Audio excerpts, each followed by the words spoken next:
bascule principalement sur le marché depuis 1 an et demi, c'est la dérégulation extrêmement forte qu'on observe sur les grandes plateformes sociales.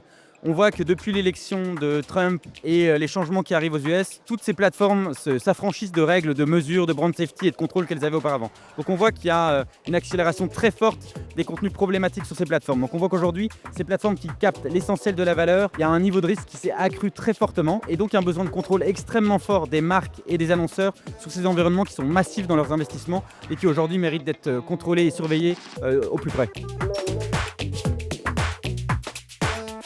Ce qu'on a évoqué aujourd'hui lors de cet après-midi Open Garden Innovators, c'est le fait que les contenus générés par l'IA sont partout. C'est plus un choix aujourd'hui de se dire je vais que sur des contenus humains et pas sur des contenus générés par l'IA. Les contenus générés par l'IA sont massifs et ils représentent quasiment l'intégralité des contenus qu'on va trouver sur le web. Donc aujourd'hui, le vrai défi et le vrai challenge pour les annonceurs, c'est d'avoir la transparence. Transparence de est-ce que mes impressions, est-ce que mes campagnes passent sur des contenus générés par l'IA ou non et dans quelle proportion. Encore une fois, c'est pas forcément pour l'éviter, mais c'est pour avoir cette information du pourcentage de diffusion sur des contenus générés par l'IA. Et après, le plus important, ça va être de détecter le phénomène d'AI slope que j'ai évoqué cet après-midi, c'est-à-dire tous les contenus de basse qualité générés par l'IA. Et l'enjeu clé, ça va être d'éviter ces contenus de basse qualité générés par l'IA et qui vont être sans aucun impact, sans aucune efficacité pour les marques. Donc l'enjeu, ça va être transparence sur les contenus générés par l'IA et éviter au maximum les contenus AI slope de basse qualité.